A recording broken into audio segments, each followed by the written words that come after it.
All right, we'll call to order the Stevensville Town Council meeting today, a special Town Council meeting. Today is July 22nd, 2020.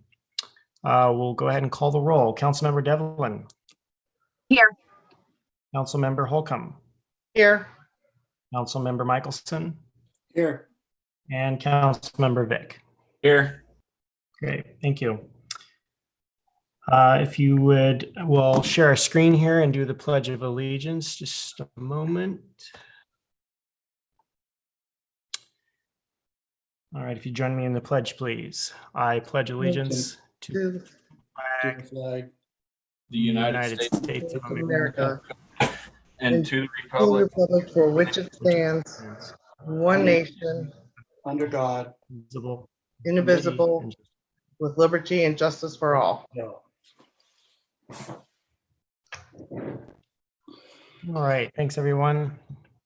Real quickly, just a couple of matters of housekeeping because this is a somewhat different format than we're used to. We've done this one other time. First and foremost, be patient with our internet connections.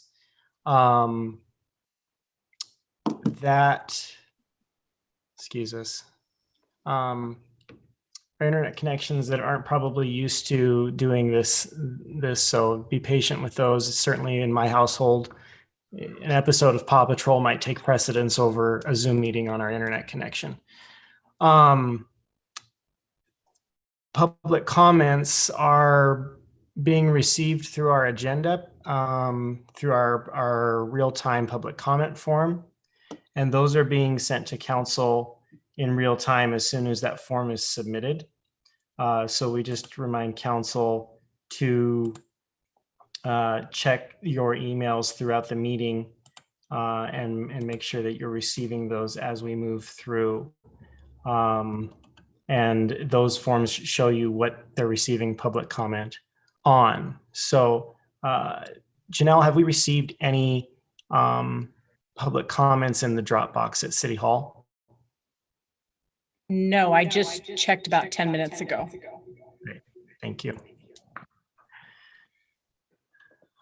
Okay, because there's obviously the interaction comes through the email. We're not going to read every public comment we receive because we've seen a plethora of those. However, they are a part of the official minutes of the packet and will be incorporated into the minutes that you approve later on at a subsequent meeting. Tonight, you do not have any minutes to approve. We'll consider those under tomorrow night's agenda. You do have claims for approval. However, you have before you tonight claims 15994 through 16098.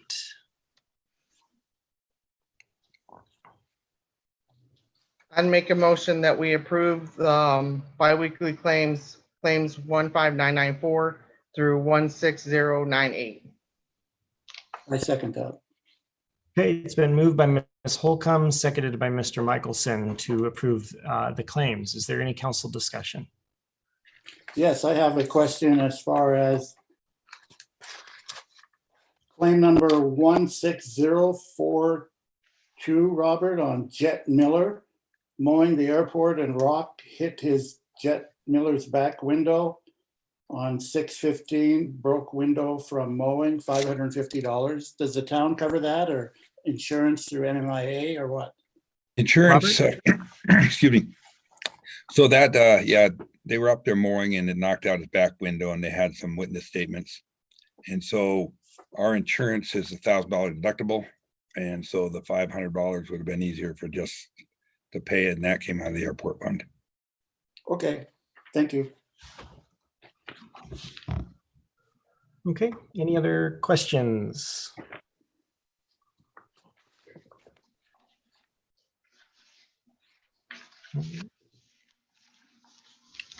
Right, hearing none, we'll go ahead and call for the vote. Councilmember Devlin? Aye. Councilmember Holcomb? Aye. Councilmember Michelson? Aye. All right, and Mr. Vick? Aye. Thank you. All right, motion passes. Bear with me as I get back to the agenda. Administrative reports and correspondence will be reviewed at tomorrow night's meeting.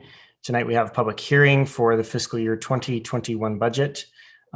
This was originally scheduled at our regularly scheduled meeting at the beginning of July and then rescheduled at a subsequent town council meeting and has been deferred back to this town council meeting.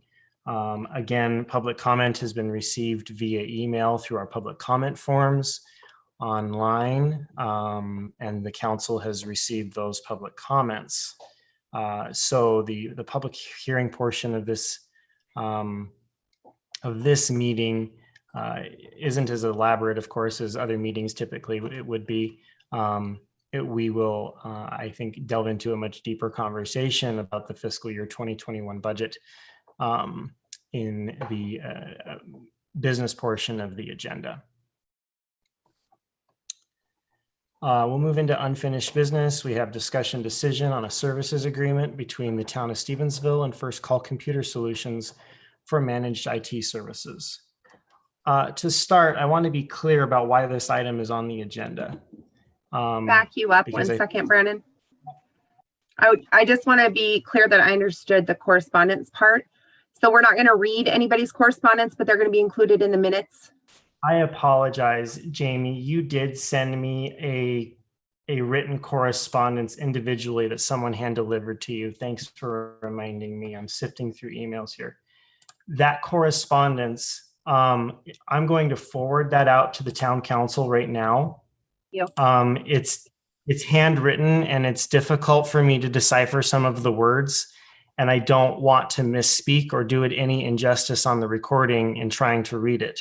And so I am forwarding it out to the town council right now.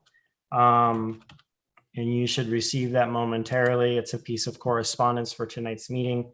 And it will be included in the record of minutes because it is a handwritten piece of correspondence. Bear with me.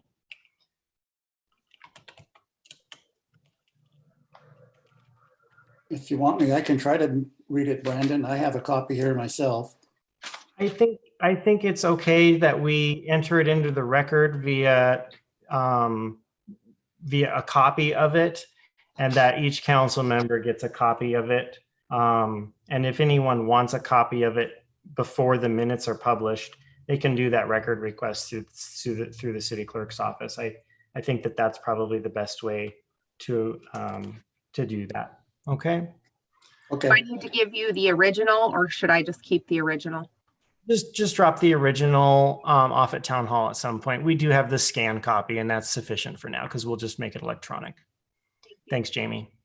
So correct, the rest of the correspondence, unless we receive anything through the Dropbox at City Hall, which is being monitored, unless we see anything through there, no public comment we receive will be read into the record. Everyone here in terms of council members is receiving a copy of that. And so you're able to read that and review on your own. Going back then to item 10A, discussion decision on the services agreement. I was speaking to why this item is on the agenda tonight and has been on previous agendas. And I realized that this item or the circumstances around an IT contract are somewhat controversial in our community. To the reason that this is on the agenda, it's the council's request that this be put on the agenda. The council requested to discuss the contract. The council requested that bids go out on two different occasions, which the administration has fulfilled.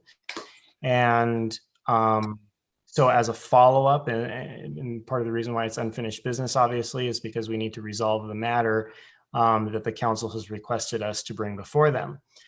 So if you recall, through past meetings, the town council is aware that we advertised an RFP earlier in the year.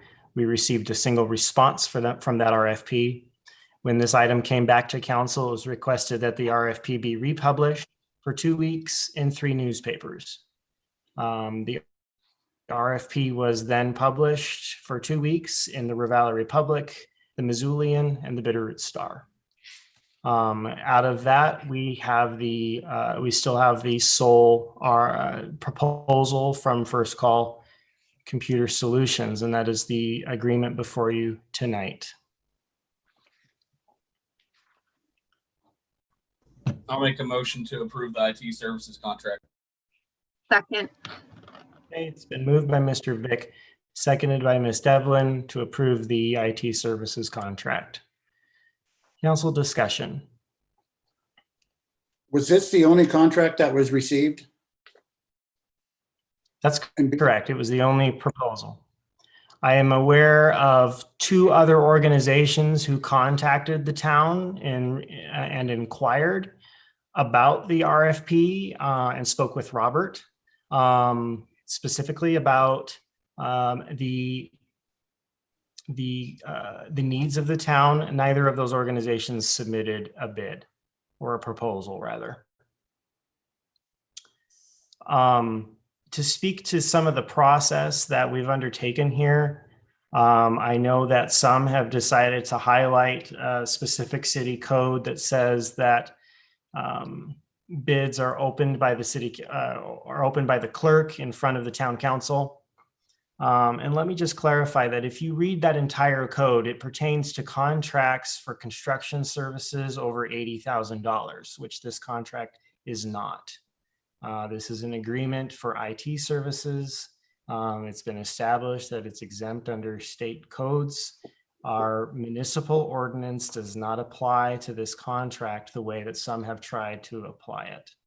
It is not a construction contract, and it is not a contract in excess of $80,000. So those codes do not apply the same way as other contracts. And you'll see where the administration has in the past followed that process for those very types of contracts, namely the airport project last fall. We did that same process, and that was a contract over $80,000 for construction services.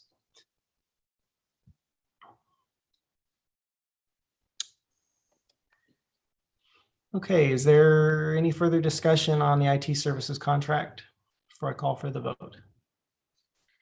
All right, council's received public comment on the item that you've had an opportunity to review. With that, I will call for the vote. Councilmember Holcomb.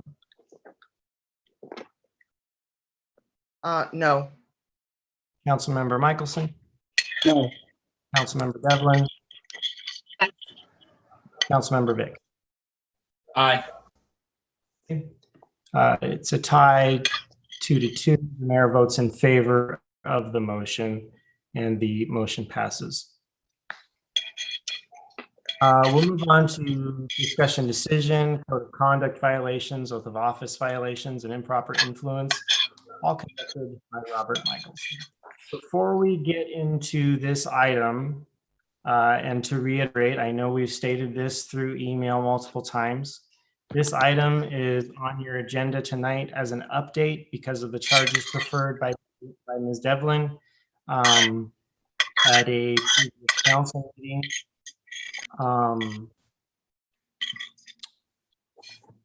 With that,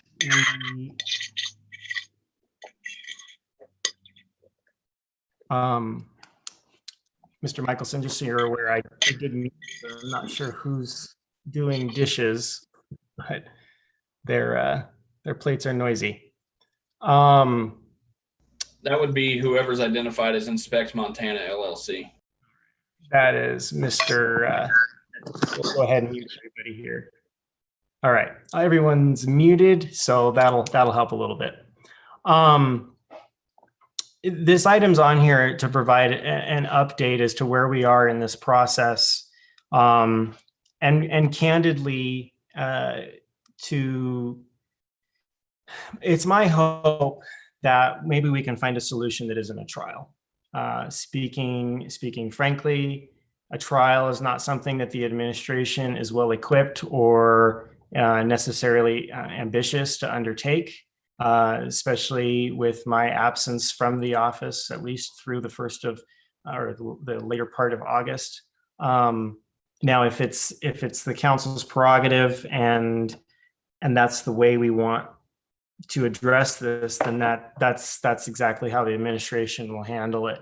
But more or less, I was hoping when this item was on a previous agenda that we could maybe have a conversation about if there is a middle ground that can be found someplace here, or if there's some other avenue that the council would like to undertake in terms of disciplinary action aside from a trial.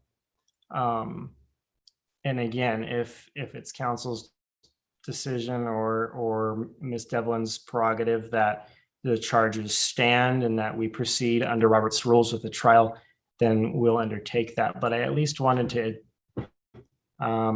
fulfill my obligation of trying to facilitate a conversation with the council to speak to this.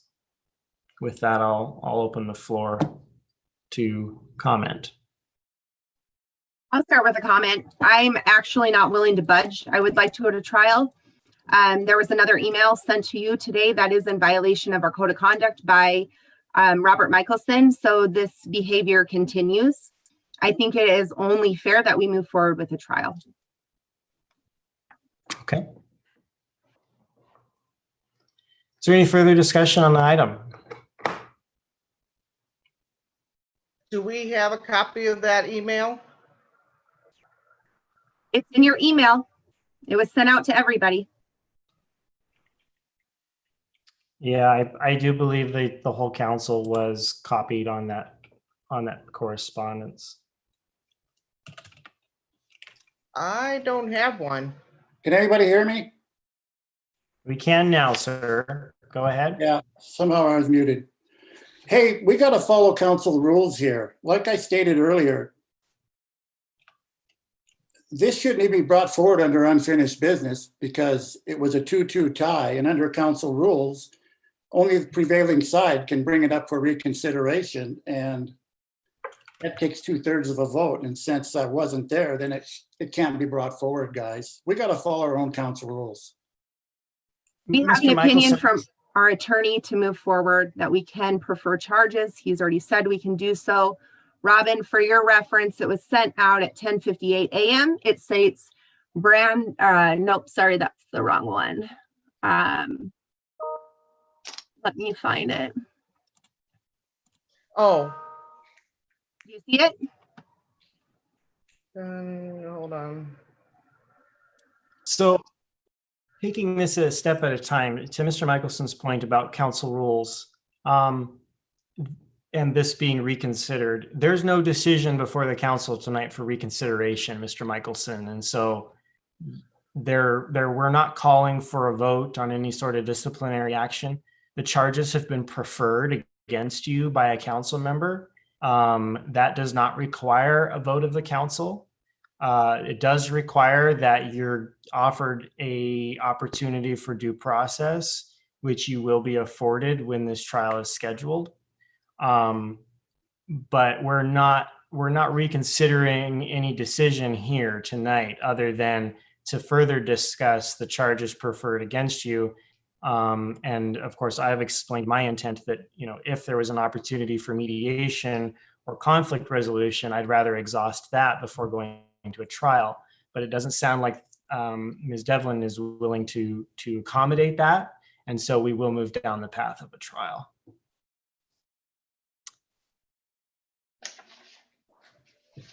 Okay. Anything further? Well, I'm a little confused on some of the emails that were included in the correspondence because, my opinion, they aren't very rude. I mean, he's asking Monica for some an audio, and he's asking Robert to see if, where was the one? Hold on. Asking Robert if he could provide him a percentage of each employee's. In the past, we were always allowed to ask for information from our clerk and our treasurer. I don't know when that changed, but we've always asked and never had a problem. So I'm not sure why these are included because, you know, it says, no problem. I will patiently wait your response. I will like an audio recording of the minutes. Regards, Bob Michelson. I don't see where that's rude. I'm just a little confused on why some of these things are here. And like I said, we have always been able to email or call up the town hall and ask the clerk for specific stuff or ask the treasurer for specific stuff. I don't know when that changed. And this is my third term and we've always been able to do that. Ms. Devlin? So if you can look through that packet, I highlighted all the code of conduct violations as well as the other violations. And there's one there that states that all correspondence requests for information of the staff go through the mayor first because it creates a flow problem with their everyday business. So there have been requests in the past via email to Robert Michelson to not continue to do that, and he has continued to do that. It has created an issue for the staff being able to get their daily work done because those steps have not been taken. It's in the code of conduct that was adopted. Okay, so I think from this juncture, we understand the process laid out. I think we'll refrain from getting into any further detail about the allegations against Mr. Michelson, against Mr. Michelson. As I expect, we'll likely hash a lot of that through the process of a trial. So from this juncture, the results of an investigation will be compiled by my office for the council's review. Mr. Michelson and the council will be provided a copy of those results, which frankly will include a lot of what's already been distributed. From there, we'll give Mr. Michelson an opportunity to prepare his defense, and a date for trial before council will be scheduled.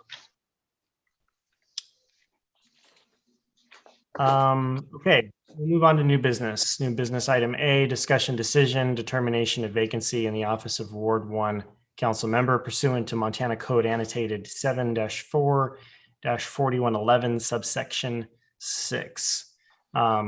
Ms. Devlin and Mr. Vick both sponsored this item. I'll defer to either of them if they'd like to explain how they'd like to proceed with this item tonight.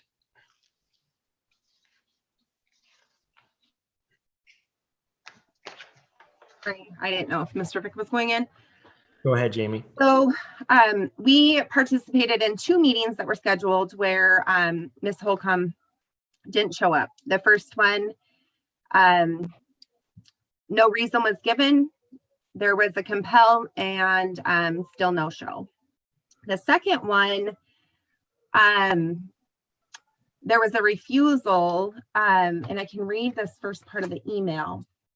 The code states, if I can find my notes here. So the code states that there's open neglect or refusal to discharge duties. That's the MCA-7-4-4111, item 6 underneath there. An email was received July 14th at 5:37 a.m. Good morning, Brandon. I have thought long and hard on this. If the agenda doesn't come off until Bob can be there to defend himself, I will not be there tonight. I will not be part of a witch hunt and not have the person there to be able to defend oneself. This wouldn't be right for anyone.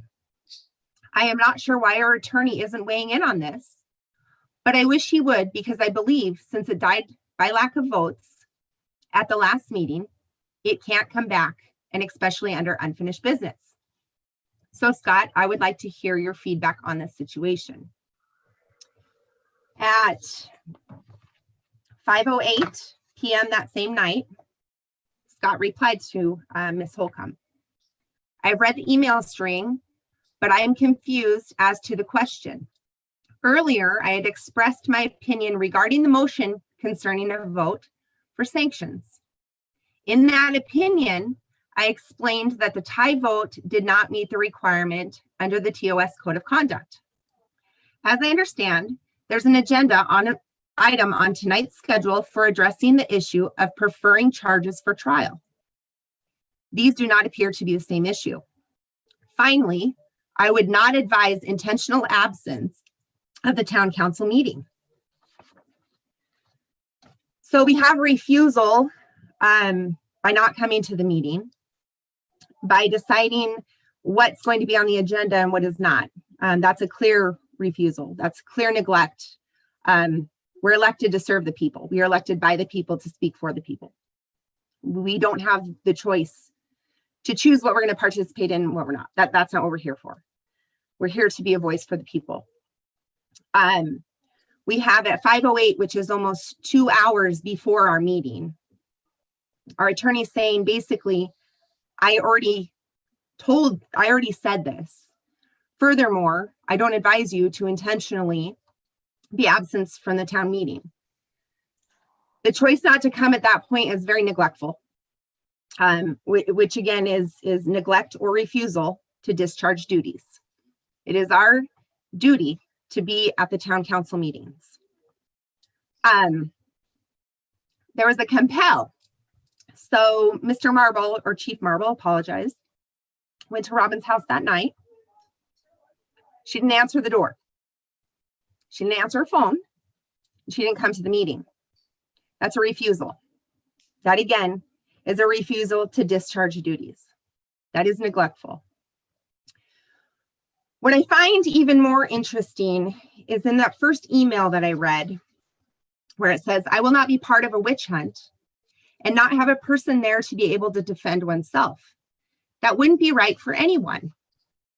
If we back up to October 24th, 2019, Mayor Dewey was not able to attend that meeting.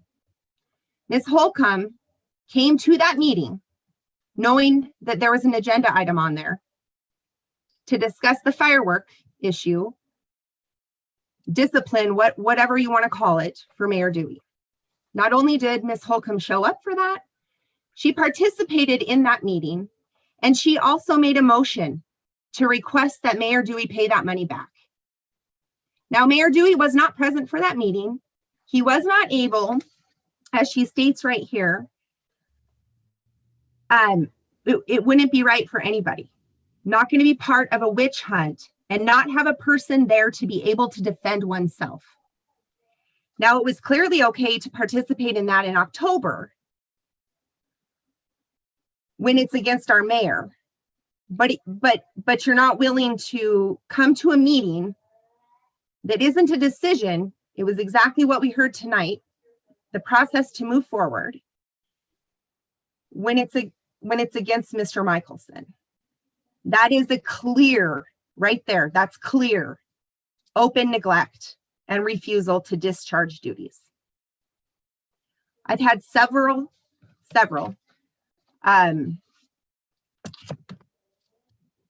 citizens that have complained to me about unanswered emails. They've emailed 1, 2, upwards of 3 times to Ms. Holcomb and have not had a response. In an email that Ms. Holcomb sent out on May 22nd, it states, "Good morning, Scott. At this point, I don't care anymore." I think that statement says enough right there, but I'll continue. "I don't have anything to hide, just getting a little tired of the childish game. From here on out, I will not be responding to anyone's emails or sending them. So Mayor, if you send something that you need me to reply to, I will be calling, and any emails I get from citizens, I will let them know they need to direct them to you." So we have an instance here that's from Ms. Holcomb on May 22nd. Citizens aren't hearing back from Ms. Holcomb. That is part of our duty. Again, we represent our people, the people of the town of Stevensville. That is a refusal. That is being neglectful in the people that we serve. Those correspondence were not emailed out to the mayor as it states would be done so here. They were not replied to the citizens. There's cases here, it's not just one instance. There's cases here where there is neglect and refusal to execute duties. In my mind, that serves as a vacancy on this instance for Ward 1. So in my defense, yes, I was not there on that Thursday meeting, but I did email the mayor. So if I'm like deadly sick and at short notice, I was in bed when you all sent Chief Marble to the house. I was in bed because I had a headache. Tuesday's meeting, yes, I was not there. Yes, I thought it was not right for us to be discussing, because it said on the agenda, discussion decision, even though it says it on this one as well. I was not going to be part of something that clearly the mayor knew that Mr. Michelson would not be at that meeting. He knew he would be out of the town. He knew he knew that Friday before. So, I mean, yes, I did not come, but I did not refuse to answer the door because I was not home. I did not hear my phone ring, so I apologize on that part, because my phone, I usually keep it on mute because it's with me at work and I forget to turn the volume up. So that is a mistake on my part. And for the emails, yes, I did write that email because it is getting a little tiring when you're trying to do town business, but certain people they feel like they need to keep digging and digging and digging into council members' emails instead of let's come together and let's get things done. But no, we always have to fight. We always have to defend ourselves because emails are always being hacked into. So yes, I did say I'm getting a little tired of the childish games. And I did not mean that if someone emails or a citizen emails me, I meant if they email with a complaint. How do I say this? Because I have been told multiple times by the mayor that when I let him know that citizens are emailing me about issues that are going on, he makes me look like I'm dumb or something, because then he responds back to me going, well, it's funny how they're not responding. I'm not hearing this. So that's what I meant. That maybe they should just start emailing the mayor. And again, to that, I may not respond to every email, but I certainly do not have people in the town of Stevensville blocked, because I understand you have people blocked. I have no problem in having a rational conversation with anyone, but when I receive hate mail, not really sure on how to respond to that. Every person is entitled to their thoughts, but emotional hatred is something else. I have responded to a few of those emails that you're talking about. How do you respond to people with the hatred that they have? All it does is just roll into more problems, because they're not gonna like anything that I say, because it's all hate. So that is my side of these things. And yes, I do stand by my decision on Tuesday, and I apologize that the employees have gotten put in the middle of this, and I apologize to them. And I have apologized to several people. But when we're doing a discussion decision to bash another council member, I didn't feel I needed to be there. And frankly, I don't even know if I wanted to walk into that library because of all the hatred that's going on in this town right now. I just felt that since he knew that Mr. Michelson was not going to be there Tuesday, why couldn't we have just pulled it out a couple days? I mean, it wouldn't have been a big deal. But I did email you and Dempsey about my decision. You didn't email me back. Dempsey didn't reply back. The mayor didn't reply back. And yes, the attorney did reply back, but unfortunately I did not get that email because I came home and ate dinner. So, and I apologize for that. Hello, Jamie. Ms. Devlin. Jamie? Ms. Devlin's got her hand raised. Go ahead, Jamie. So we all receive criticism. We can call it hate mail, we can label it whatever we want. We all receive that. That's part of our job, unfortunately. I understand what you mean about walking into the library, but we still did it. Mr. Vick and I still did that. We received an email from you on May 22nd saying you would not be emailing us anymore. Why would we look for an email from you stating you weren't going to be there? Why? Why would we look for that? Furthermore, you said you're not coming because of the item number, the item on the thing, on our agenda. You stated that. That is being neglectful. That is refusing to do your duties. Refusing to come into a library because of a hostile environment. There have been things put into place to protect us in there. That is not an excuse. That is being neglectful, and that is refusing to do your duties. You received an email at 5:08 per your request from Scott. He told you at 5:08 that you should come to the meeting. You did not come to the meeting. You had almost 2 hours to check your email. You knew we had a meeting that night. So I'm sorry that you ate dinner. I'm sorry that you didn't check your email, and I'm sorry that you didn't have your phone, that you weren't home. That is not my responsibility, and that is not the responsibility of the town that you were elected by. That is your responsibility to be sure that you carry out those duties that you were elected to do so. There's no excuses as to why you didn't do that. It was neglectful. It was extremely neglectful. And there are some upset people that I am hearing from, Robin.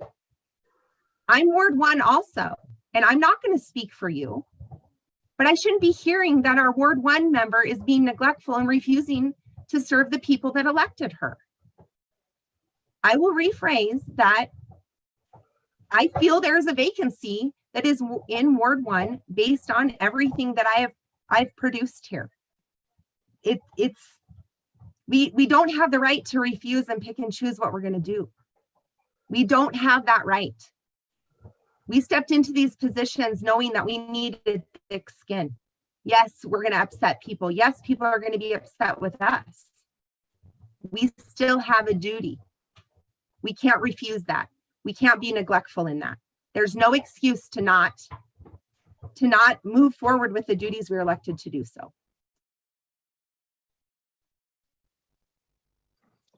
Okay, Mr. Michelson. I'd like to address this a little bit.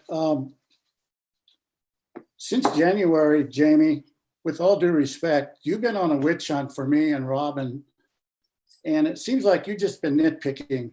You know, it's very hard to remove an official from office. As the mayor is going through a recall right now, it's a process. The council punishes its own by a 2/3 majority. And they usually start with trying to work it out and trying by doing a censor, which Mr. Dempsey did the mayor last year during the fireworks agenda item when Mayor Dewey wasn't there. Mr. Vick voted yes, and also he censored the mayor over that. And that's usually a process. It's a bad mark on anybody's record. But to go and attack the council member like me and Robin right now, Jamie, you do have valid points. But to try to remove people just from office, it sets a bad precedence for all of us. Because then I could turn around and Robin can turn around and start putting agenda items on you. And I don't think we want to go there. I do not, and I will not do that. I would hope that you would respect me more than that, Jamie and Dempsey. I would hope that we could start to work to a common cause, but it doesn't seem to be the answer. It seems like you two are pretty hell-bent on removing me and Robin. And it's really sad because it split us, it split the town. And to move forward on all this is very sad indeed. And I'm sad for what I have done, but I'm also sad for each and every one of us. Mr. Vick.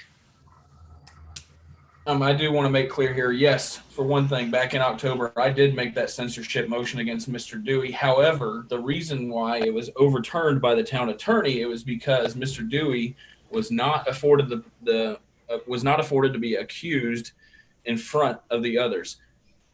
Also, when we're determining this, this is not a council decision per se. This is something that was determined by the Montana State Legislature, that it states that a determination of vacancy is when a person does this. It does not say a determination of vacancy may. It says is. And that's where I have to stand. There's been things on the agenda that I've seen before that I don't like, but I've had to show up. I've shown up to council meetings where folks are wanting to drag me out by my toenails and beat me behind my car. And I still show up. And I still see all the hate and whatnot on Facebook and on Twitter and whatnot about myself, about Miss Devlin. I even see it about you, and I don't comment on it. I don't like to see it, to be a part of it. However, we do need to move forward. And the fact of the matter is, something very similar to this happened in Libby not long ago. And it was determined by the court that this is not a disciplinary measure. Ms. Devlin. There's no part of me that has any interest in being part of a witch hunt. There's every part of me that wants to deal with accountability. Accountability is not something that's been seen at this table for a very long time. And it's time that people be held accountable to their errors. It's gone on too long. It's been accepted too long. Too long. I'm very much about right and wrong. That's the foundation of who I am. That's not going to change. A witch hunt? No. That has personal opinions, that has emotions. These are facts. Facts-based, non-emotion. A business has to be run. If these behaviors happened in a business, you wouldn't have a job. It's that simple. It's black and white. This is black and white. It's not a witch hunt. There's no emotion in it. It's simple.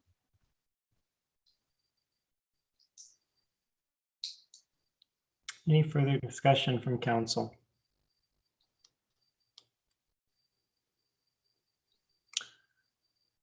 Okay, there isn't a motion on the floor necessarily. We'll make a motion. So, Mr. Mayor, I feel that the evidence speaks for itself. So under Montana Code annotated 7-4-4111, subsection 6, I make a motion to determine a vacancy in Ward 1.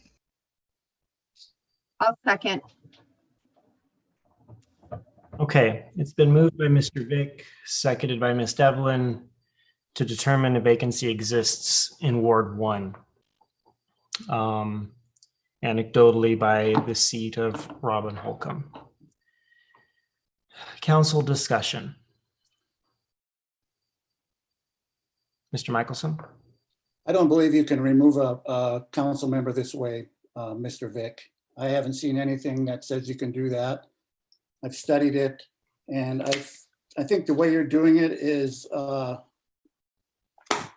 it's not going to pan out with the attorney. So I don't think you can remove Robin this way.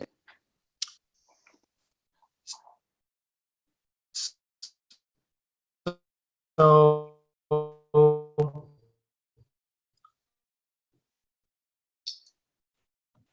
if I can, I'm happy to speak to the legalities and the logistics around this specific item. Mr. Owens spent some considerable amount of time on the phone with other city attorneys and with other local government guidance. He also studied some case law, as Mr. Vick referred to, specifically out of Libby. To your point, Mr. Michelson, the town council is not removing Ms. Holcomb from office if this motion were to pass. What they're doing is they're determining that a vacancy exists by her seat. If that vacancy is determined to to exist, Ms. Holcomb has essentially removed herself from office through her actions. Like Mr. Vick indicated, this is not disciplinary action. This is whether or not a vacancy exists in the first ward. The case law supports, to a degree, the direction that the council may take tonight, or at least supports the idea that the council's considering this decision. The attorney has expressed some thoughts towards whether or not this type of action would be tolerated by the district court if it were challenged, and what that might look like. But again, there's enough case law there that the attorney was able to rule that the town council could consider this decision tonight. He had no objections to the legality of this decision. Mr. Michelson. Can I get a written opinion on that? How come you never let Robin and me know?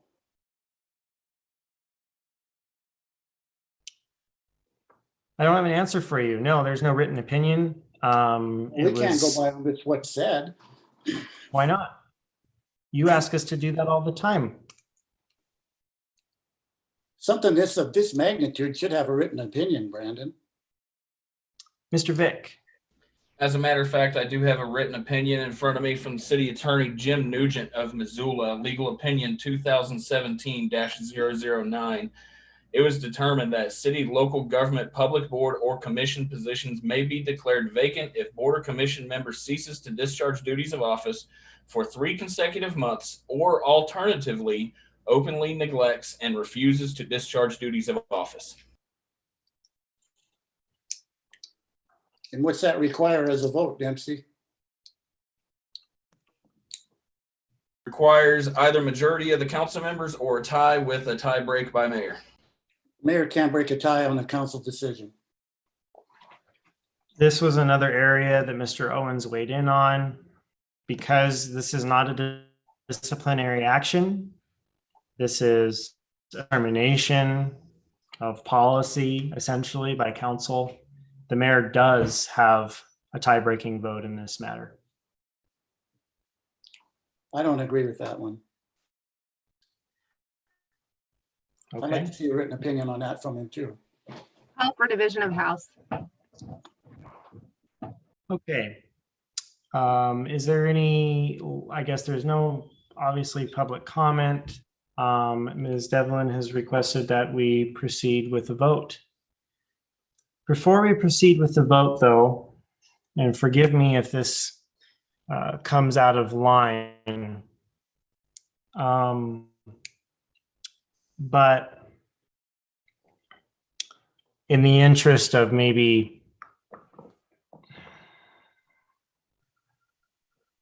maybe trying to find a solution or dealing with this in another way, similar to the item we discussed previous, I'd like to afford Ms. Holcomb the opportunity to either, I guess I'm offering you the opportunity, Ms. Holcomb, to resign if you'd like to take that opportunity now before I call for the vote.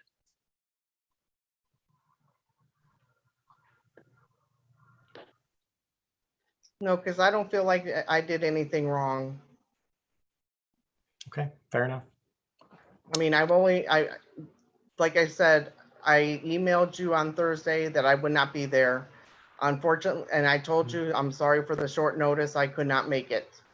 I was in bed and that's on recording because he recorded me when we talked on the phone that I was in bed. Tuesday, yes, I do apologize that I was not there. I just felt that without Mr. Michelson not being there to defend himself, I just thought it was wrong.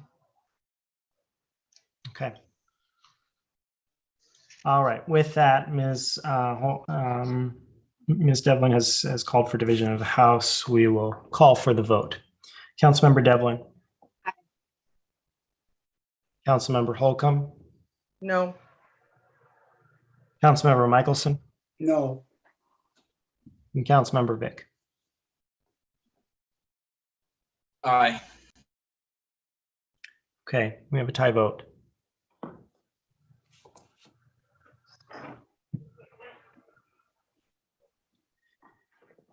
Ms. Holcomb, you've put me in a very awkward position, frankly. This is not something that is, of course, for the faint of heart, or a decision that I would hope to come before me. It's not necessarily my interest in local government to break these types of ties. For the past 2.5 years, Ms. Holcomb and Mr. Michelson, you have done everything you possibly can to remove me from office. There's evidence of that today in the recall. And now I'm in a very uncomfortable and awkward position because of your actions that, in theory, I can vote for this in favor and remove you from office. That's the effect of my yes vote if I were to vote in that way. But then on the other hand, if I vote no, are we going to deal with another 2 years of this? When does this end? You speak in your comments and in your remarks to or responses to Ms. Devlin that we need to come together. You're always defending yourself. You're receiving hate mail, and there's so much hate in this community.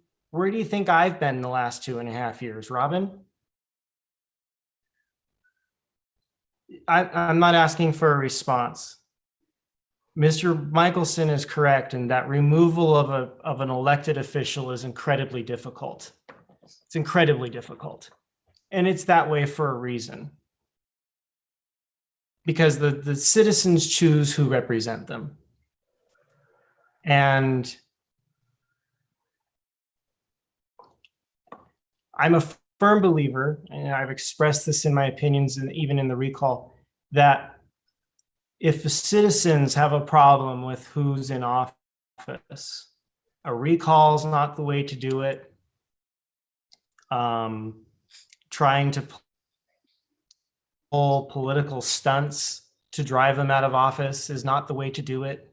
You show up at the polls every 4 years and you decide who's going to represent you. Doesn't always go the way we want it to. That's just life. That's part of being a citizen of the country and having your right to vote. You don't always get your way. And that's on my mind tonight. I feel like I'm in an impossible position where no matter what I do, I'm going to upset half of the city council tonight. The very people I'm elected to work alongside and to do good for this community. Unfortunately, over the last recent history, I suppose, at least in the last couple of weeks to even months, I don't know how much good has really been accomplished, although we keep coming to these meetings and beat our drums that, well, we're coming together. It's a new beginning. And then, right around the corner, I see, signatures of city council members on a recall for my head. So, how much faith do I have in your word that you're going to, that you're sorry and that you're going to come together and that you're going to work for us? And Mr. Michelson made the comment that, the council gets attacked. The council gets attacked. And what I'm hearing is it's okay to attack the mayor, but as soon as a city council member turns on one of its own, or two council members turn on their own, well then, that's not allowed. That's against the rules. And we apparently arbitrarily write the rules as we go along, and misinterpret them. I don't mean to be sitting on a soapbox as I need to decide whether or not I'm going to break this tie, but there are some serious I need to get off, and that I need Ms. Holcomb to and the whole council. This is where we should be in this community, you guys. You know, Ms. Devlin said it very well. Our citizens do deserve better. They really do. And candidly, I did hope that maybe Ms. Holcomb would take the opportunity to step back and allow someone else to fill the role. I mean, the law is very clear. It's sitting right here on the screen in front of me. Office becomes vacant on the happening of any of the following events before the end of the term of the incumbent. Item 6, the incumbent's open neglect or refusal to discharge duties. I mean, we can generate excuses all day long, but I think that you were negligent actions to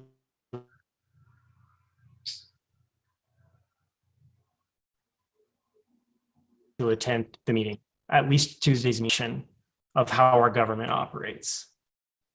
And I've had enough of the obstruction. I've said it before. You've heard me say it multiple times over the past 2.5 years. The obstruction by 2 members of the city council needs to stop.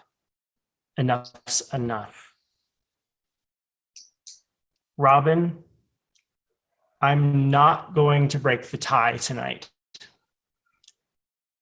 I want you to take this opportunity to realize how close you came to losing the very precious gift that this community gave you, and that is representing them. Do not screw that up, because guarantee if we end up back at this position, I'm not going to rehash the last probably 10 minutes of stuff that I've just pronounced. I'm not going to do that. The decision is going to be very clear. And I feel that the decision will be clear at the polls going forward. I really do. So I think that in the interests of not dividing the community further and allowing you the opportunity to retain your dignity and perhaps prove yourself to this community, I'll essentially abstain from breaking the tie, and the motion fails for lack of a majority. I will close this item by saying I do not, in no uncertain terms, want to end up in this position again. Not necessarily that of breaking a tie. I do not want to be holding a Zoom meeting or a city council, town council meeting discussing why a town council member didn't fulfill their elected duty to show up and blatantly disregarded that. It's inexcusable. But again, I was put in an impossible position. And at the very least, Ms. Holcomb, I think that you owe the community a written apology and a public one. I think you do. And I think you owe the rest of us the same.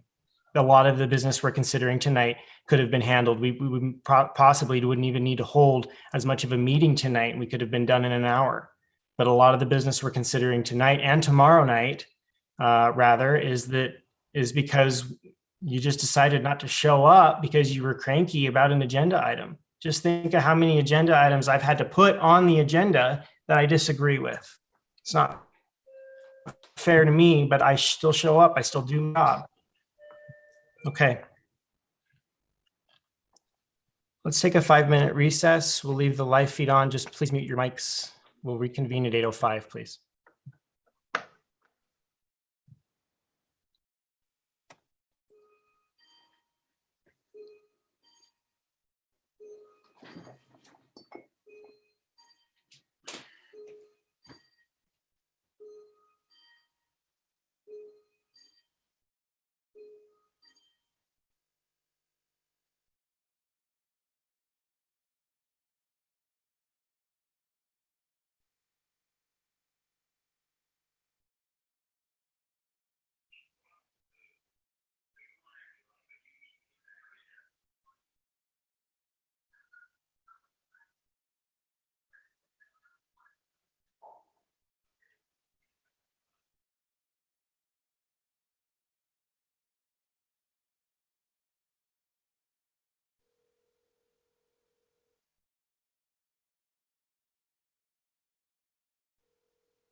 All right, we'll give Dempsey a chance to jump back on.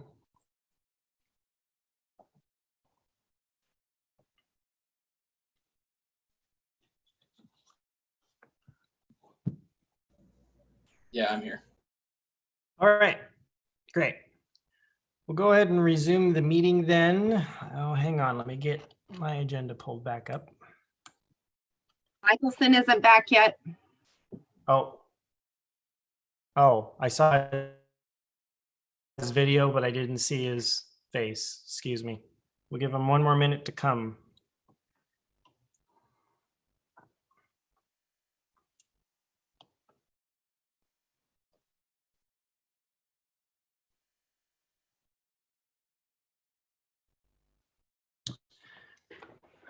Okay, it's 8:06.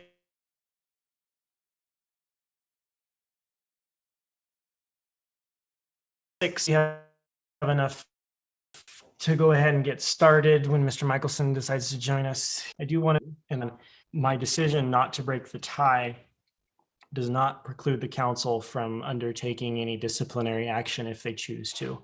I want to make that clear. I don't want to make it appear that I'm making a determination one way or another as to how the council disciplines its own members. That is a matter that the executive branch does not get involved in. And so therefore, if the town council wants to consider some sort of disciplinary action, that is obviously their prerogative. It is with the other discipline before them. Moving on to new business, item B, discussion decision on resolution 477, adopting a budget and adopting wages and salaries for the fiscal year 2020-2021. Council was sent an email today in regards to an update to the budget. Bear with me as I grab that real quick and cover a couple things. And I told you in your email that I would, of course, review these for our viewers' benefit as well. You received an estimated cash reserve worksheet, which outlines the cash available today in any certain fund. And then, based on what we're proposing in a budget, what we can expect to see remaining in terms of cash. Your budget, of course, doesn't necessarily deal with cash directly, of course, because our budget is an estimate of our work plan. But cash does weigh into your decision in adopting the budget so that you understand what we have in reserve and those types of things as well. So I just wanted you to have a chance to review that estimated cash worksheet, highlighting before I get into the specific changes that we've implemented since our last budget workshop. You will note that in the columns going across the page there are remaining revenues and remaining expenses. Those two columns assume that we would receive all the revenue that we anticipated and that we would spend all the money we said we would spend.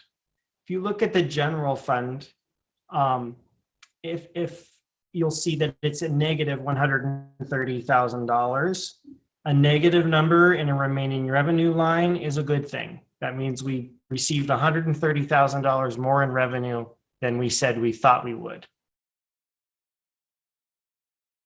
In expenditures, then, a positive number means that money is still available to be spent. And what we'll see is that number will come down a little bit over the next 2 or 3 months, just because there are always those few lingering bills that come in. You know, we get our bills for June and July and August. And so there are some things that have to be coded back to the previous fiscal year. So you'll see that number dwindle slightly, but we're probably dialed in pretty close on that remaining expense line, where we're seeing the general fund was underspent, meaning we did not spend $85,000 of what we said we would spend. We're of course proposing $793,641 in revenue, and our expenses are $864,924. So when you look at that cash remaining column, please take into consideration the extra revenue and the remaining expenses, that those offset exactly what we discussed. So our cash remaining balance will in reality be higher than what that worksheet says it will. In terms of the cash remaining balances where you see negative numbers, I'll draw your attention to the gas tax fund. You'll see it's projecting we're going to end that fiscal year 21 with a negative balance of almost $80,000. That isn't the case, because remember, the formula is assuming that we're going to spend $90,000 in fiscal year 20, and we didn't spend that money. We're rolling it over into this fiscal year to spend. And so that's the discrepancy there. So if you just added that 90,000 into the cash remaining, you're actually out a positive of almost $10,000. So I just wanted to highlight those pieces for you there.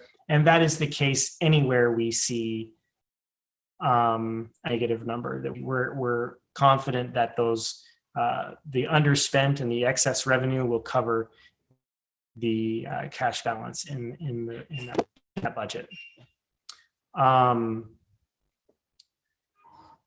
The other items on that, you'll have to forgive me. I hit the button under my computer and shut my screens off, so they have to restart. The other items in that we'd like to bring to your attention was some correction and coding in the general fund budget. Because of the way that we put together the fire department's lease agreement with the rural fire district, and the way that all kind of came to be, we had to kind of reconfigure the way the budget looks. And so what we ended up having was a check come from the rural fire district for $5,000, which is their annual lease. Because we subleased back half of that space from them, we wrote them a check for $2,500. So we needed to account for that. Robert's laughing. We needed to account for that in our accounting system so that it looked right. It's cumbersome, but that's why you see those changes. There was also a necessary purchase for a new pump at Maplewood Cemetery. That pump failed us on Monday. Well, actually it failed us last week. And we were able to get the technician out on Monday to take a look at it. And they estimated that repair in the neighborhood of $5,000. And so you'll see that increase there as well in the general fund budget. In the other changes in fund balances included, in fund expenditures included the bond funds for water and sewer, respectively. The way our water bill is structured, there's a bond charge on the water bill. The funds collected under that line of your water bill go into special revenue fund accounts, or funds rather, that where that money is set aside for the bond payment. Our bond payments are currently lower than what we're collecting in terms of what that line says. And we think that there may have been a discrepancy, not a fraudulent one or anything bad. I think it was an oversight or a lack of follow-up, where we initially had that rate for the bond high. And that was so that we could set aside the 2 years of bond payments that we've obligated to set aside.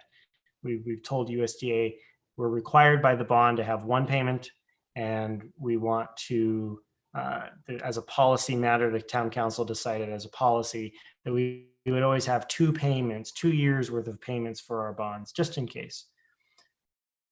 So the bond rate was originally set at a much higher level to accumulate enough funds to set those 2 payments aside, those 2 years of payments aside.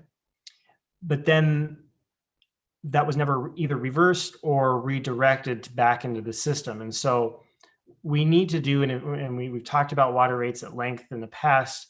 We're going to continue to do this evaluation to figure out what does the rate look like on the bill, and should funding that went in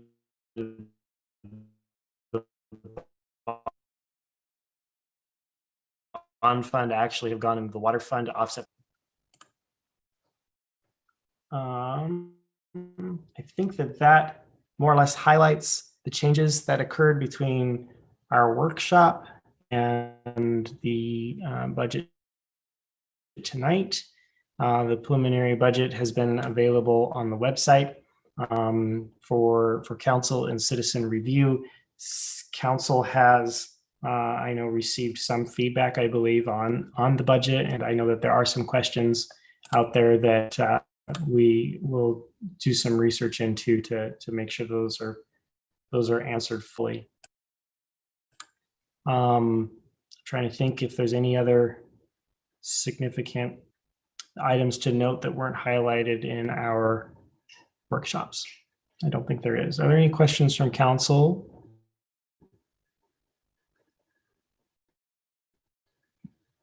Go ahead, Bob. You are muted, so make sure you unmute yourself.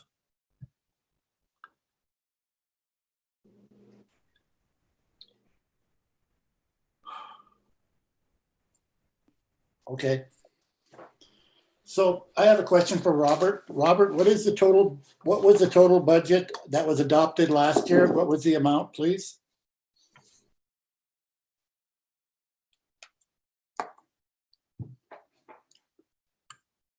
Do you know that, Brandon? Was it 800 and something thousand, if I remember? Of the general fund budget, or The total budget that was adopted last year in December? Just off the top of your head, what was that? I don't have the figures with me. I had them down earlier. it was around 2.4 million, I believe. Around what?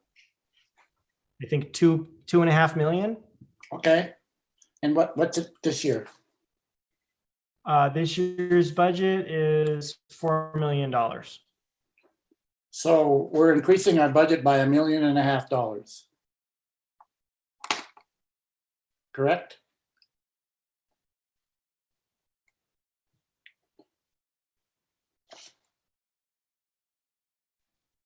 Are you there? Action is probably dropping.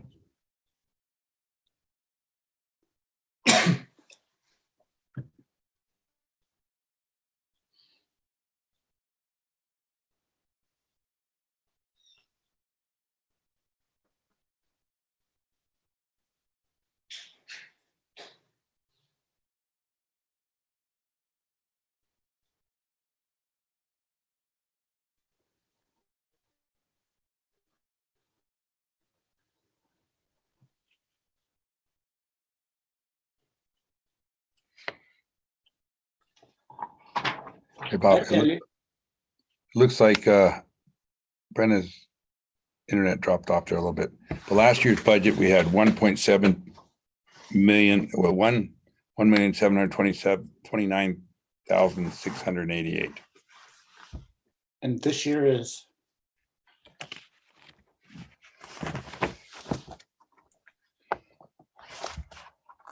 $4 million or 2.5 million?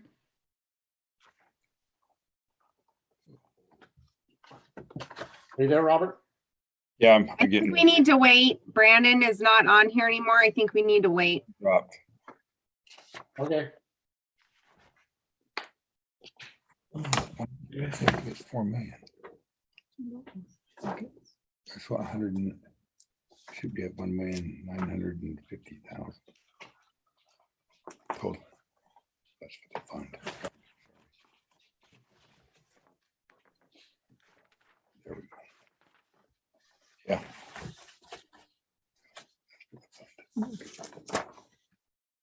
For the fund, yeah, 4.2 million.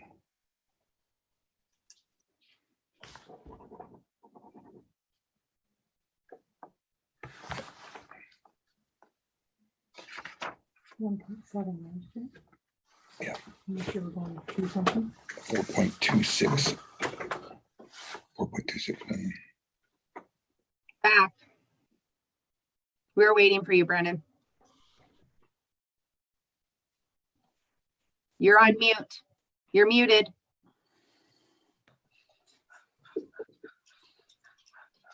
All right, how's that? All right. Well, where I left off was allowing council the opportunity to ask some questions, and I think Mr. Michelson asked the last year's budget, and I explained that the increase was we went from 2.5 to a $4 million budget due to the FAA funding that doesn't cost the town any money. There's no match required. That was matched by Montana Aeronautics, and so that is why the budget increased by nearly double. Bucks. Any further question, Mr. Vick? And I just want to make sure that as far as that Montana Aeronautics stuff, when that gets paid out, we will see that as a claim, but we would be just the pass-through organization, right? That's correct. Yep. You will see you won't necessarily see the check come to us, but you'll see the claim of the money go out to the specific vendor that the money is being used to pay. So if it's, whether it be Knife River or any other contractor, Morrison Merrily, you'll see those claims go out from the airport project fund. And you should see, after that claim gets paid, we see a revenue come back in once FAA verifies the claim's been paid.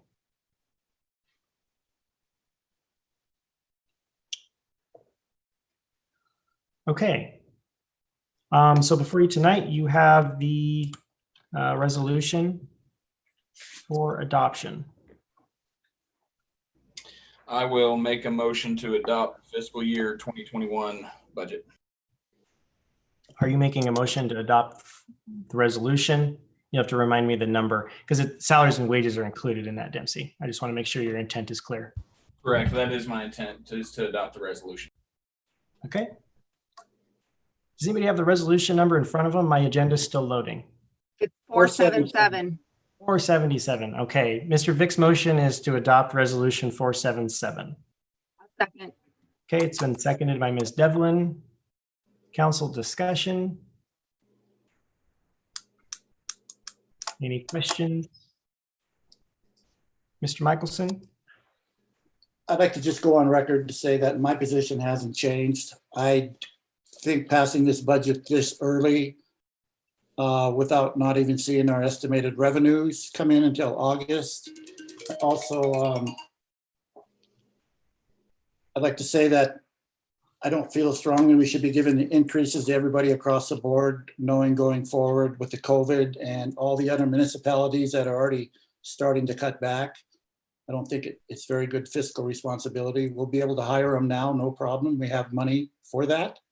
But going down the road, there's probably a possibility we'll probably have to lay a lot of these people off. So, but that's your call, Mr. Mayor. You get to do that job. So that's it. Thank you.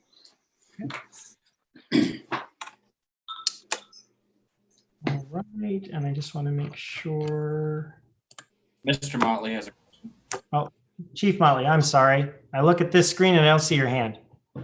Go ahead. So at the last budget meeting, I believe there was council that put forward that you would look into, or you said you would look into other funding sources for items that were not being funded on the proposed budget. Have we done that? Have we learned anything? Do we have any other options? i.e. the fire department overhead door enlargement, and then the public works department's building that was not in the capital improvement budget. Sure. So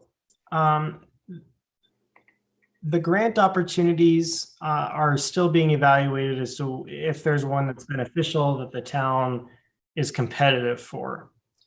In the meantime, we're reaching out to the folks over at Intercap to see what long-term financing of those types of improvements would look like. With the COVID-19 recession being what it is, we feel like it may be advantageous to buy some money at the moment. And so that's a route we're investigating with the state. Those are reasonable projects to finance because they're long-term improvements. They're not something that's going to expire before the end of a potential loan payoff. And the town is in a position where financing a payment is a reasonable approach.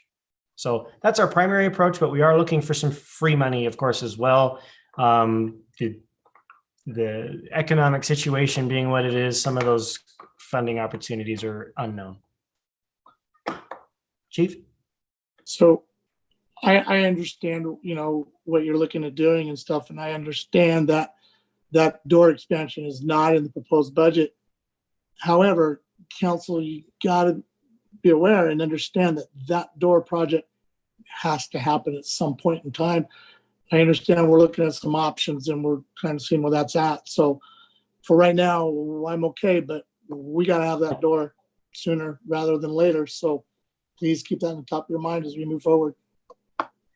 And Chief, I think in response, once the dust settles off this budget, there's $25,000 in your CIP budget that's appropriated if this budget passes. And so we may have to have a conversation at the administrative level and prioritize the CIP projects in your department. And while our intent perhaps this year is to fund an additional vehicle, we might backtrack that thought. And I'm not saying we do that today. I'm just saying that that's something that may warrant a discussion depending on how the financing comes out long term. So again, as I iterated in the last meeting we had, I mean, we were asked to prioritize our wants and our needs, and we did that. We brought that forward, and then in the 11th hour, we've now got lease of a building, we've got added employees that weren't in any of that works. And well, those priorities that we prioritized as we went through our budgets, well, now we're gonna have to reprioritize. And that's a hard pill to swallow, sir. Chief, the prioritization that affected your specific item was that of the swimming pool. Okay, but I mean, when we're That was spending the only general fund item. funds, we're spending general fund funds and general fund capital improvement funds in other areas than just the pool, and it affects my department and public works. We need to have some better communication. Noted. Anything further in terms of discussing resolution 477? Ms. Holcomb? I just want to say it again on record that I believe everybody deserves a raise.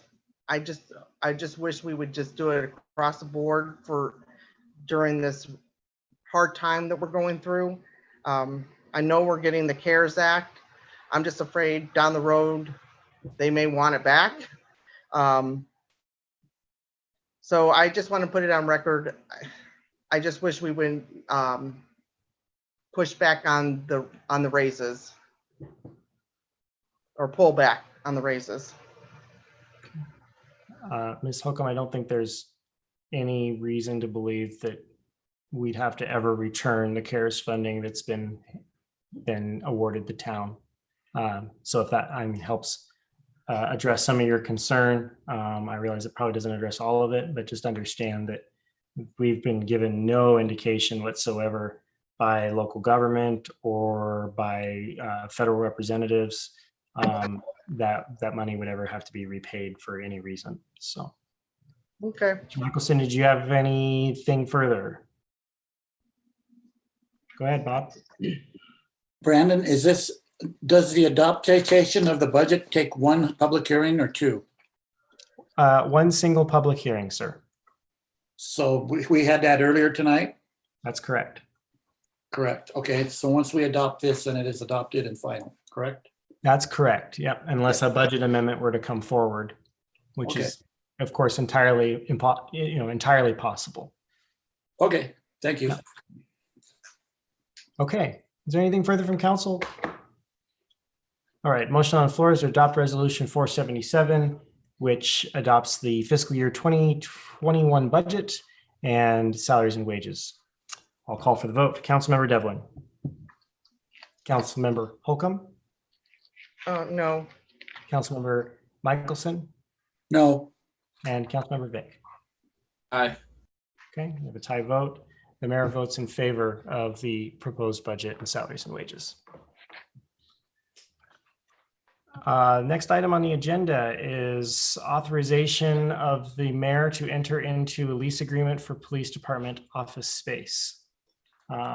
This is a item tied back into your adopted budget, where we've discussed the opportunity to relocate the police department's headquarters out of town hall and into a leased space owned by Dean and Ramona Vance. It used to be used to house the Highway Patrol detachment here.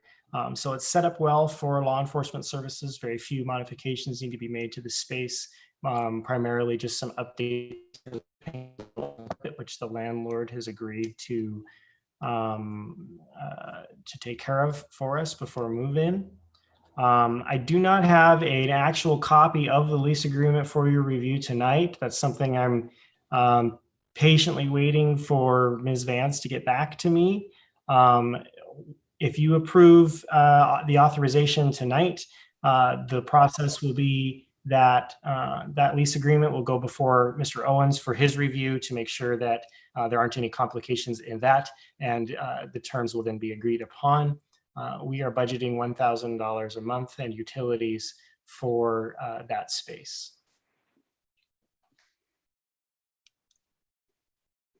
Ms. Holcomb? So it's only going to cost $1,000 for 1,000 utilities. Are we paying for rent too? No. Excuse me. It's $1,000 a month in rent plus utilities. Oh, okay. All right. Thank you. Yeah, and the cost of utilities is actually comparable to the portion of utilities that the police department already pays at City Hall. So, you know, we've in fact, we may see some savings a little bit there. Of course, somebody else will pick up that piece, but primarily in that building, the lights is basically what they're running in that building. So, Okay. Thank you. you're welcome, Mr. Michelson. So is this a lease agreement that the attorney's going to look over, Brandon? That's correct. I'm proposing a 5-year lease with the Vances at $1,000 a month plus our cost of utilities. If once we receive the actual written lease from Ms. Vance for the property, Mr. Owens will review and approve that lease, and upon his approval, and we would then execute that lease agreement with your approval tonight. Wouldn't it make more sense if we, does this have to be done right away, Brandon? Could we table this until we look at the agreement, have Scott look at it, and then bring it before council for our review first? Wouldn't that be the proper way to do it? I don't know as though it is, I don't think there's necessarily a difference in what's proper or improper. You know, I don't think that we're indicating that doing it this way is improper by any stretch. I'm outlining the terms of the lease. I expect it to be a very simple lease agreement or a very simple rental agreement, where we will have, of course, some insurance requirements for our property inside the building. But otherwise, you know, I think it's going to be very generic language in terms of a lease, probably not unlike what you've seen with the Rural Fire District lease, where we leased our property to them. I don't have a timeline as to exactly, you know, hopefully as soon as possible, we'd like to get that lease agreement from Ms. Vance. And my recent schedule just progress as I've been somewhat busy over the last few days and haven't had a chance to follow up with her. So as soon as I have a chance to follow up with her, I would like to get the lease agreement from her, but I'd also like to, I would like council's approval to move forward so that we can start implementing measures in order to get that space ready to facilitate the police department sooner rather than later, so that we can go ahead and get them transitioned over into that space. As you're aware, we're living on top of each other in town hall and administrative office, and it's going to take us some time to get everything in its proper place. I'd rather not delay this any further than it needs to be delayed. And council's consent to move forward tonight with the terms I've described, you know, and Mr. Owens's approval should be sufficient. That being said, if there's something that Mr. Owens disagrees with, or there's something other than what I've described to you in the terms, then of course, yeah, we're going to come back to the council and say, well, you know, that's not exactly how this lease was written. So, but like I said, I think it's going to be a very simple lease. We're talking about, you know, 1,000 square feet is all we're discussing. So, Mr. Michelson. I don't have a problem with the lease agreement. The only problem I have is a five-year longevity. I mean, does that lock us in for 5 years? Let's say we can't afford it or another option comes along to move out. Because the police department, if I recall, has been in this building before, years ago, correct?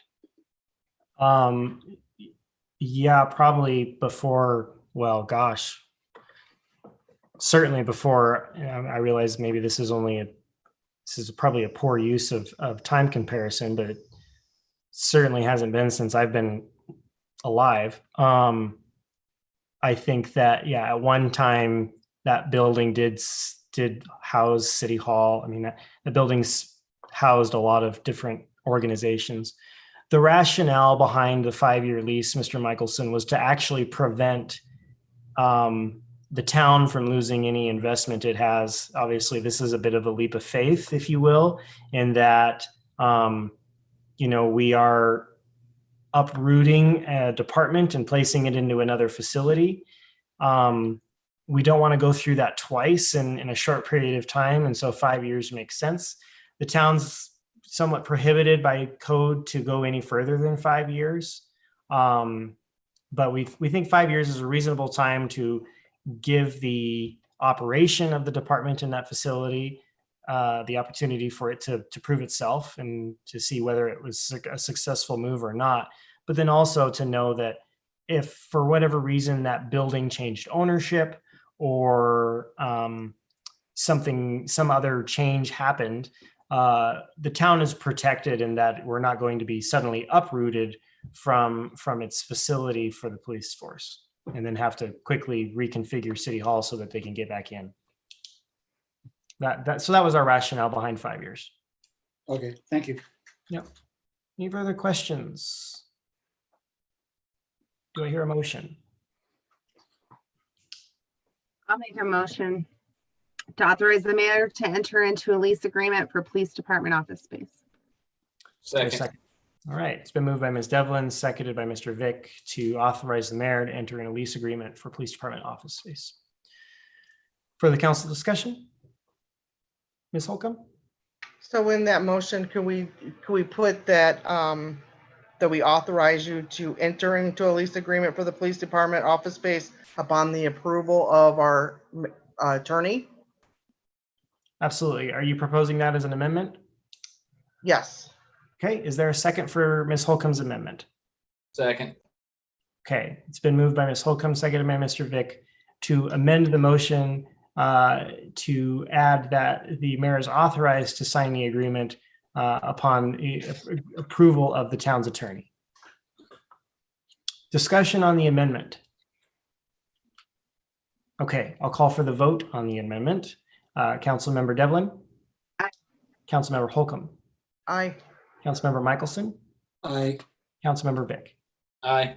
Okay, the amendment passes. The motion before you now is to authorize the mayor to enter into the lease agreement for police department office space upon the agreement's approval by the town attorney. Any further discussion from council? All right, hearing none, I'll call for the vote. Councilmember Devlin. Aye. Councilmember Holcomb. Aye. Councilmember Michelson. Aye. Councilmember Vick. Aye. All right, motion passes. The next item is discussion decision on a Director of Community Development position description. This is a budgeted position in your fiscal year 21 budget to take over the planning and zoning functions, as well as supervision of the building department and assisting them with their building permit processes. And as well as overseeing some economic development function as well. The position description is based off of the similar descriptions and similar positions in other communities across the state, namely Missoula and Helena, because smaller communities don't necessarily have they have a position that's like this, but we really wanted to set the bar a little bit higher for this position in Stevensville because of the growth we are experiencing and the development we do project. We want to make sure it's right. We want to make sure that that person's qualified to carry out those duties much better than a volunteer citizen such as myself, who doesn't have necessarily the background in planning and zoning and has to learn it through experience. We want to bring somebody in here who has that experience, and we want it very clear through this position description what the expectation is for that job. I'll make a motion to approve the position. I'll second it. Okay, it's been moved by Mr. Vick, seconded by Ms. Holcomb to approve the position description. Is there a council discussion? Mr. Michelson? So if correct me if I'm wrong, Mayor Dewey, but at our budget meetings, we brought this forward. All the money that's going to be generated is going to go to this position. How's this position going to be funded, I guess? So in the fiscal year 21 budget, this position is funded by a combination of funding sources. Permit fees from the building department, as that person handles building permits and issues those permits through the building office. It's funded through planning and zoning fees, where that position, that position facilitates the process of variances and Board of Adjustment meetings in terms of pulling those necessary documents together, zoning change applications, reviews of subdivisions and developments, all of those functions from a planning and zoning perspective. The fees that we charge for those services offset the expense of having that position.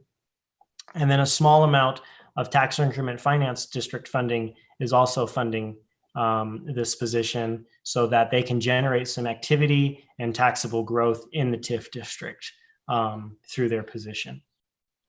So those are the divisions or the allocations of how the position is funded. Obviously, if we saw a slump in building activity and a slump in planning activity, then those funding sources, of course, go away or diminish. And so our response to that is that either our reserves would carry the position through that downturn, or if the activity is not there, then perhaps the workload isn't either, and that position would be reduced in force. It would just kind of depend on the situation when it approaches, if it approaches. I have a question for Robert. Okay. Is Robert there? Yep, he's on. Okay. Yep. Hey, Robert, can you off the top of your head give me a figure on what's this position pay for a year? Do you have that in front of you, Brandon? Yeah, we have it. Where was that building? The wages would cost $46,777. Overall benefit cost is about $62,769. Okay, so if you add that, what are the two part-time building officials' salaries estimated for this year together? One moment. About 34,000 benefit. 34,000, so that's about 96,000, correct? And estimated of revenue, I mean, that's what it's gonna cost for these three positions? Yes. What's the estimated revenue, do you know, coming in from the building department? As Brandon stated, through our building fees and everything else. It's what, Robert, roughly $100,000, is it not? And it's important to note that the building, only a portion of this position is funded through the building department. The part-time building staff, those folks are funded 100% through the building department. This position is not funded 100% through the building department. Okay. I just wanted to get an idea on the figures of the money we're coming in and the money we're putting out. Yeah, no, the building department is having no challenge in collecting revenue right now, given its building department activity. I have a question for you also, Brandon. Do you know how much revenue the town is estimated to get with the school projects up there as far as building permits and everything else? That revenue's already been received. We'd have to go back. I don't remember off the top of my head because I think they're split up into 4 different permits, but it was considerably higher than we anticipated. And they didn't just pay in terms of building fees, they also paid in terms of infrastructure fees for water and sewer as well, because they're adding services to the system. So they had to pay some infrastructure fees, they had to pay some public works fees in terms of street excavation, and they had to pay some building fees, of course, in relating directly to their building. So we can go back and run those reports. Robert, if you'd make a note on those cash receipts and give Mr. Michelson those figures as to what those total figures were. Thank you. Yep. Any further questions on the position description or the position? All right, hearing none, we'll call for the vote then. Councilmember Vic. Aye. Councilmember Michelson. Aye. Councilmember Holcomb. Aye. And Councilmember Devlin. Aye. All right, motion passes. The next item is discussion decision on consent to the mayor's appointment of Janelle Berthoud as the town clerk. As you're all aware, town clerk Monica Hoffman had resigned her position, and that vacancy was left, I think, on the 15th of July. And so we've been operating without a town clerk since that time.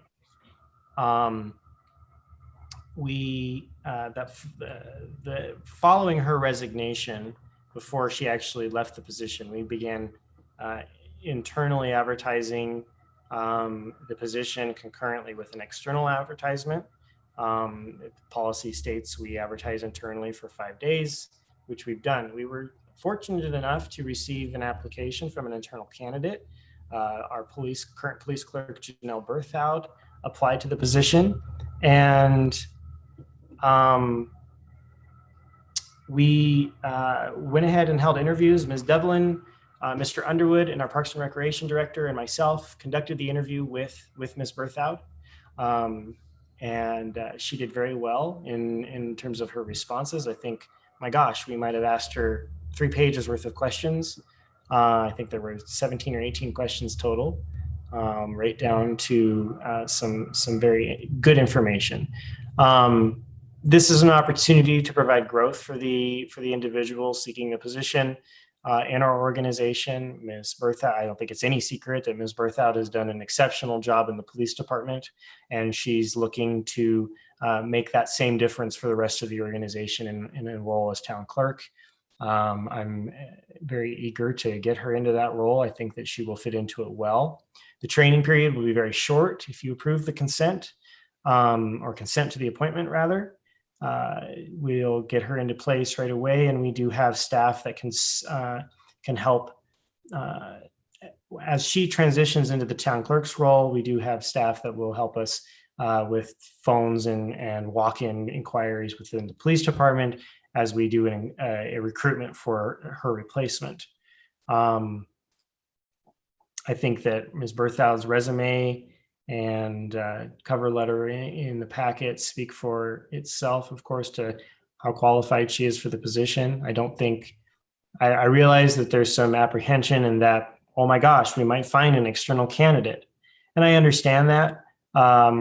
But frankly, we've gone through 2 external candidates in this position, and the organization is not in a position right now where it can afford to go through or bring in another personality into the office, go through the training and all of those other pieces that it takes. I mean, Ms. Hoffman was just getting comfortable into her position in terms of training and what she knew about her job when she resigned. And so, to take another year to train another town clerk and to get all of those pieces into place is not feasible.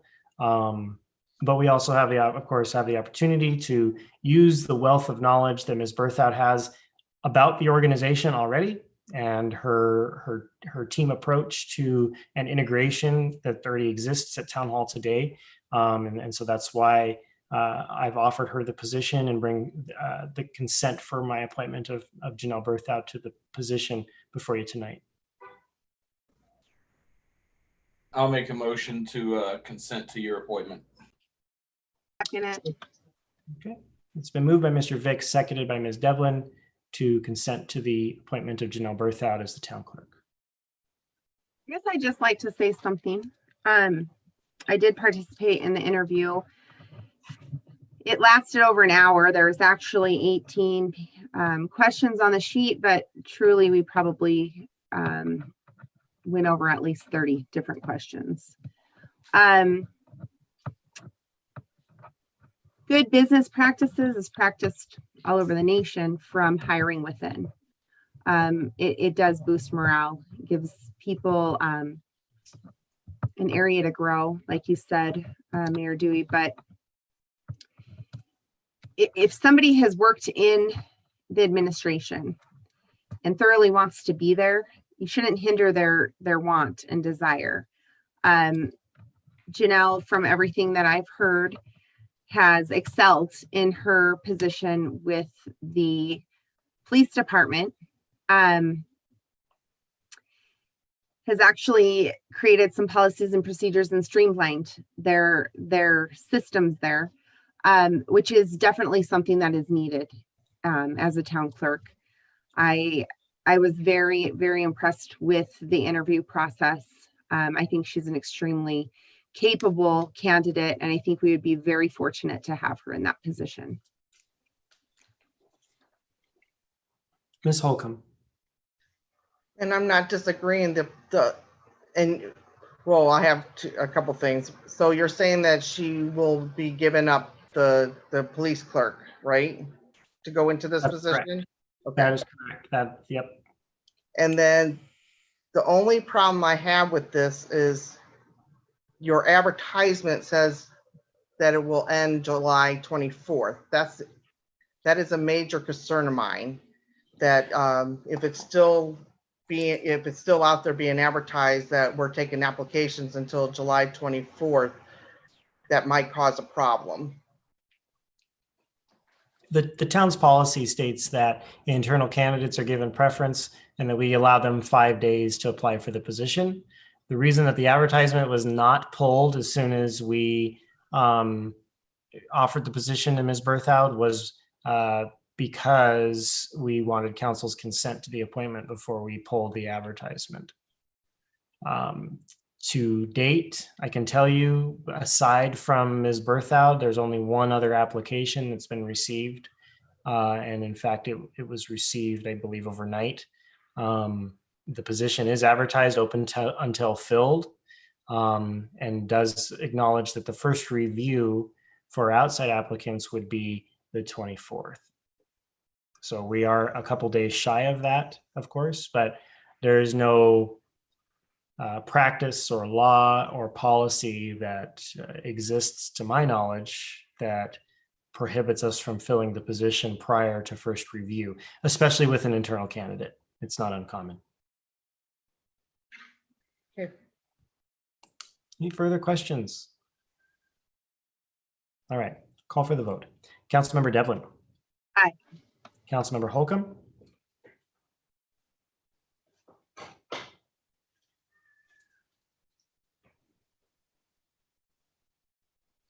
Muted.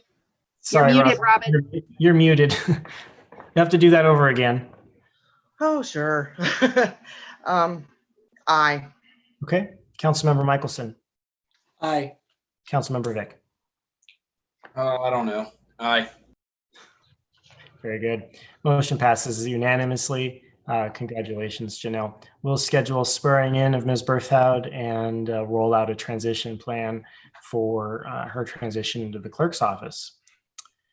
That concludes the business portion of tonight's agenda, just in time. You know, I like to try to wrap meetings up by 9 o'clock. The executive report is informal again.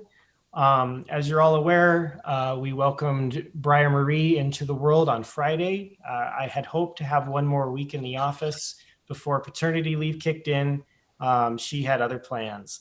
And so I am home for the time being. I plan to return to the office around the 31st of August. In the meantime, I am working remotely. The staff has daily contact with me. We're still making sure checks get signed, and the business is running as usual in that regard, much like it did when we quarantined over COVID.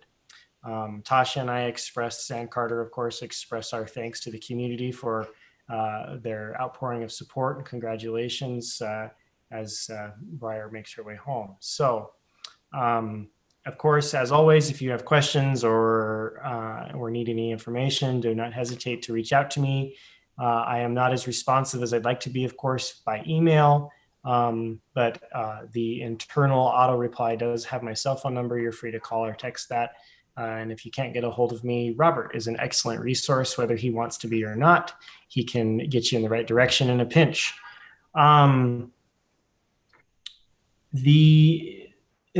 There's obviously it's no secret that there's obviously conflict amongst our governing body today. And there has been for some time. So Mr. Owens and I have discussed, how this is approached.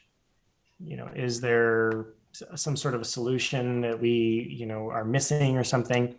And we have been in communication with Dan Clark over at the local government center. And of course, his services are always available to us.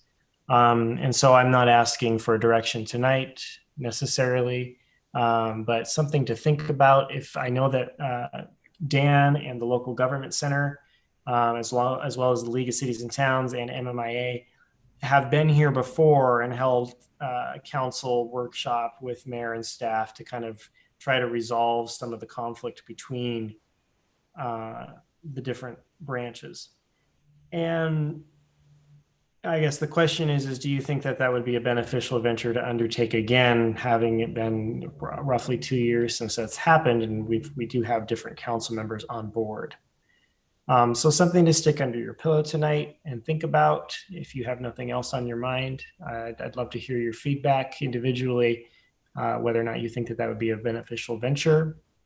In other updates, the staff will be convening on the 31st of July for their 5th Friday training. I realize we just had one of those back in May, I believe it was. And it's time to turn right around and do it again. It's just the way the calendar laid out this year. Mr. Underwood is scheduling different trainings for staff specifically. We are not anticipating having any sessions for council this round, but we will make the agenda available so that you're welcome to participate in those as you feel you want to.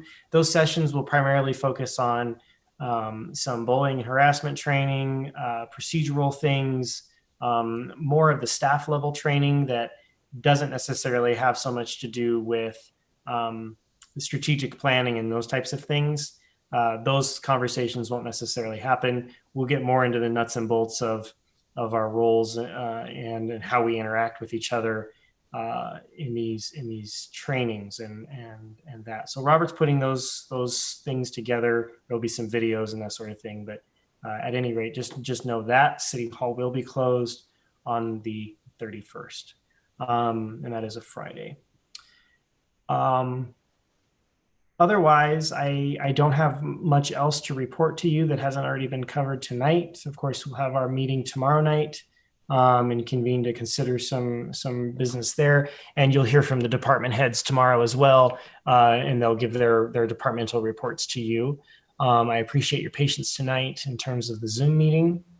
I I know it's somewhat unusual. I think that tonight's meeting was successful, and I encourage our citizens to continue to interact with us through the means we've made available. We are investigating possible solutions for those who do not have internet access, and trying to set up some sort of a phone system where those folks can dial in and at least listen to the meeting so that they know what's going on. So we are sensitive to those, but again, we did need to pick a format and make a decision that was the best possible outcome for the most people in our community. And re-implementing Zoom meetings was that solution, given the spread of COVID-19 in our community and throughout the valley. So with that concludes my executive report. I'll turn it over to town council comments. Mr. Michelson. Yeah, I'd like to say that I was in touch with my healthcare provider yesterday. She steered me to the Ravalli County Health Department and got the paperwork done. I went down to the emergency room today, got in line and got swabbed for COVID. And now I should get my results from 3 to 5 days. So I will continue to quarantine. And that is all. Mr. Vick. I do want to say my vote earlier tonight, it was not an easy one to undertake because just under a year ago, Robin was the person that saw fit to put me into the position that I still am in now. However, and I do want to thank Mayor for showing grace to her. And I do want to continue to work with Ms. Holcomb.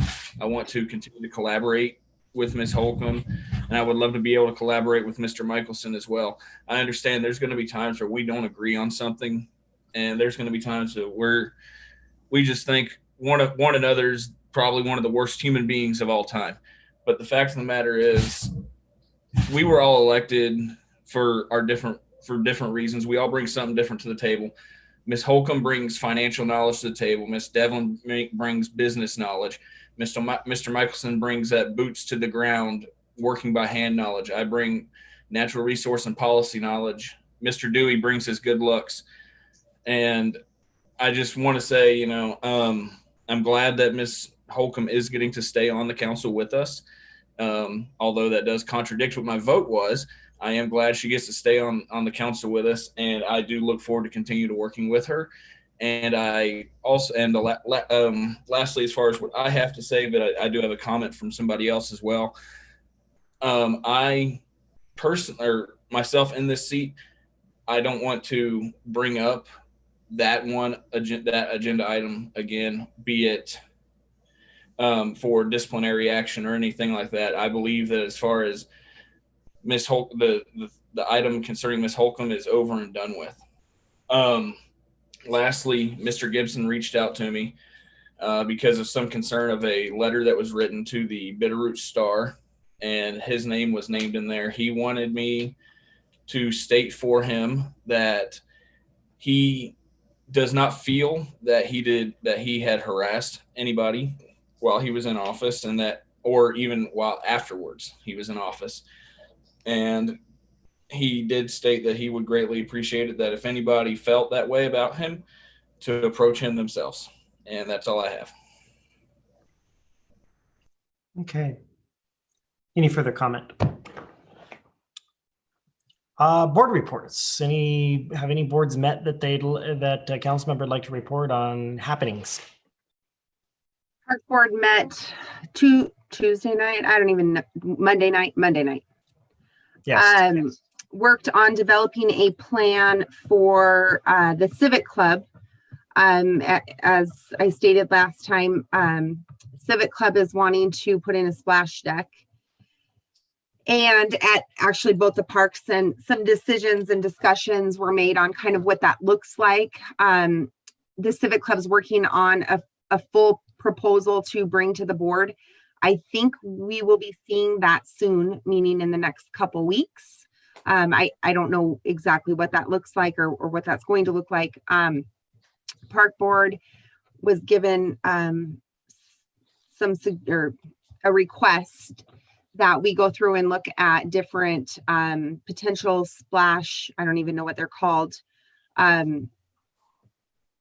don't know, there's different devices or different, I'm not sprinklers, I guess, for 2 through 5 and then 5 through 12, that we need to get back to Bobby, and then he's going to give that information to the Civic Club. They'll compile, monies, all the, just kind of the whole shebang. So just be looking forward to looking at what kind of splash deck we're gonna endure possibly. Great. Okay, any other board reports? Mr. Nick? Airport board met last week on Tuesday.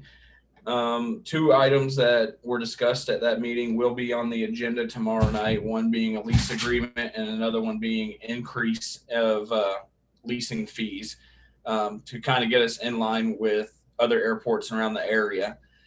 And then afterwards, or a couple of days later, I received a phone call from Mr. Craig Thomas informing me about an issue that is going on during the construction of the parking area for the planes, and that might be something we may end up seeing on down the road as an investment.